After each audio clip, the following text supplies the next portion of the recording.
Assalamualaikum warahmatullahi wabarakatuh. Hamdan wa salaman amma ba'du. Allahumma sholli ala Muhammad wa ala ali Muhammad. Rabbi shrah li sadri wa yassir li amri wahlul 'uqdatam min lisani yafqahu qawli. Rabbana la ilma lana illa ma 'allamtana innaka antal alimul hakim. Saudaraku sekalian, dimanapun Anda berada, semoga kita semua selalu dalam kesehatan, baik jasmani maupun rohani, dimudahkan segala urusan kita, dimurahkan rezeki kita, dijauhkan dari mara bahaya dan penyakit, selalu diberikan keberuntungan dan selalu dalam naungan Allah Subhanahu wa Ta'ala dimanapun dan kapanpun. Pada kesempatan kali ini saya akan membagikan ilmu, yaitu amalan petak Jibril. Petak ini adalah bahasa Jawa, menurut bahasa Indonesia adalah bentak. Jadi ilmu bentakan Jibril. Ilmu petak Jibril ini memiliki fadilah yang sangat luar biasa. Baik sekali digunakan untuk seseorang yang berprofesi sebagai tentara, polisi, jaksa, lawyer, pendakwa, atau seseorang yang profesinya selalu berinteraksi dengan orang lain. Karena ilmu ini memiliki fungsi paling kuat untuk menundukkan hati lawan. Artinya, jika seseorang keras dengan kita, benci dengan kita, maka dengan lantaran amalan petak Jibril ini, insya Allah hatinya akan diluluhkan oleh Allah Subhanahu wa Ta'ala, sehingga dia mudah menerima saran, menerima ajakan dari kita. Nah, amalan ini juga memiliki multifungsi, bisa kita gunakan untuk apapun. Nah, yang paling menonjol amalan petak Jibril ini kita fungsikan sebagai keselamatan dan terhindar dari berbagai masalah, khususnya masalah dengan sesama manusia. Namun, perlu diketahui bahwa amalan petak Jibril ini memang sedikit berat, karena ilmu ini membutuhkan pengetahuan khusus dan tata cara yang benar, dan yang paling utama mendapatkan izin atau ijazah dari guru, baik melalui media online seperti ini atau bertemu langsung. Walaupun sebenarnya amalan apapun, termasuk petak Jibril ini, bisa diamalkan tanpa ijazah atau izin dari seseorang. Akan tetapi, terkadang memiliki efek negatif bagi seseorang yang belum memiliki keahlian dalam mengamalkan doa atau wirid tertentu. Misalkan bisa menyebabkan gangguan kejiwaan atau gangguan mental. Nah, bagi yang belum memiliki keahlian seperti ini, alangkah baiknya tidak mengamalkan doa-doa tertentu, termasuk petak Jibril, tanpa melalui guru.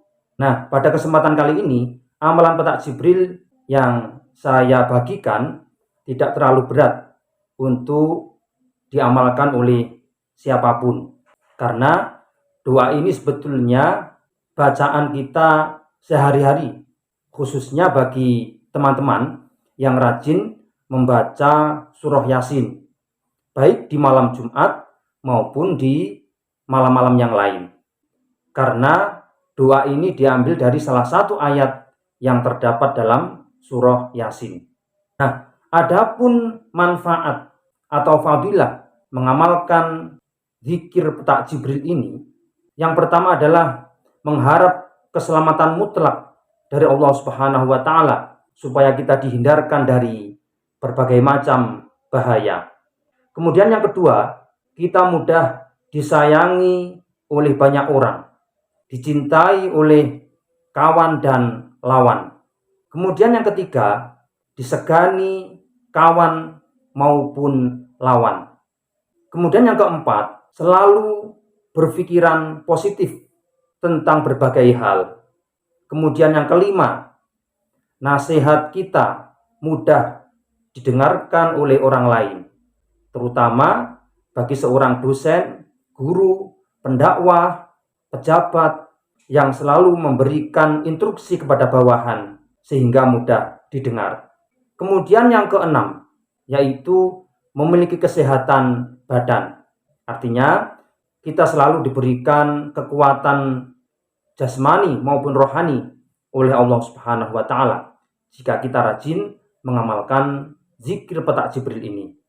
Dan tentunya masih banyak fadilah yang lain yang tidak dapat saya sampaikan pada kesempatan kali ini.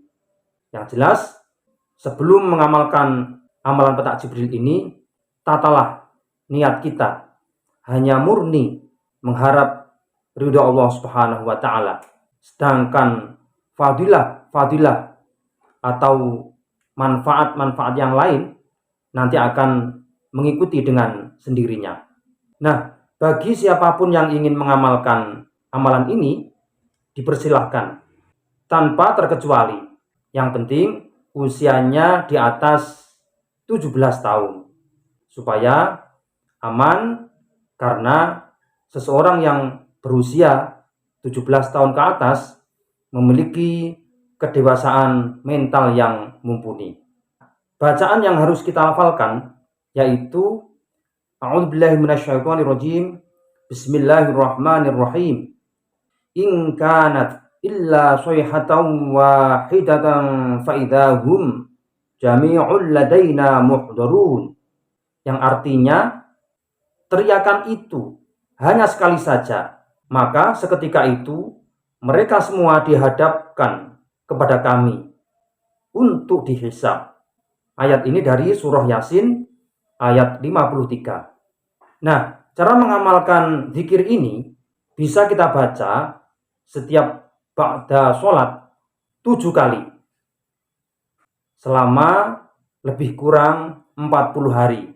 Nah, bisa diamalkan oleh kaum pria maupun kaum wanita. Yang penting bukan anak-anak. Nah, jika Anda ingin mengamalkan melalui guru, silahkan meminta ijazah atau izin kepada guru yang mengajarkan ilmu petak Jibril ini. Bisa melalui online maupun langsung bertemu dengan guru tersebut. Nah, jika Anda mengamalkan sendiri tanpa melalui guru, ini juga diperbolehkan, karena doa apapun setiap muslim berhak untuk mengamalkan, karena doa merupakan pedang dan pedang ini bisa digunakan oleh siapapun tanpa terkecuali. Nah, kesempatan kali ini sebelum membaca doa petak Jibril tadi, silahkan membaca surah Al-Fatihah yang pertama dikirimkan kepada baginda Nabi Muhammad SAW, Al-Fatihah. Kemudian membaca Al-Fatihah untuk para nabi dan para utusan, Al-Fatihah. Kemudian membaca Al-Fatihah ditujukan untuk malaikat Jibril, Mikail, Israfil, dan Israel, Al-Fatihah. Kemudian membaca surah Al-Fatihah ditujukan untuk 4 sahabat, yaitu Abu Bakar, Umar, Utsman, dan Ali, Al-Fatihah. Kemudian membaca Al-Fatihah ditujukan untuk Syekh Abdul Qadir Al-Jilani, Al-Fatihah. Kemudian membaca Al-Fatihah untuk kedua orang tua kita, Al-Fatihah. Dan yang terakhir, membaca Al-Fatihah untuk guru kita dan badan kita sendiri, Al-Fatihah. Nah, silakan dibaca sebanyak 7 kali setelah selesai sholat selama 40 hari. Dan jika ingin menggunakan pada saat darurat atau kita memang membutuhkan ilmu ini, bacalah 7 kali. Setelah itu tiupkan ke telapak tangan kita dan diusapkan ke seluruh tubuh kita, memohon kepada Allah supaya doa kita diijabah. Nah, silakan diamalkan. Semoga bermanfaat. Wallahu a'lam bishawab. Assalamualaikum warahmatullahi wabarakatuh.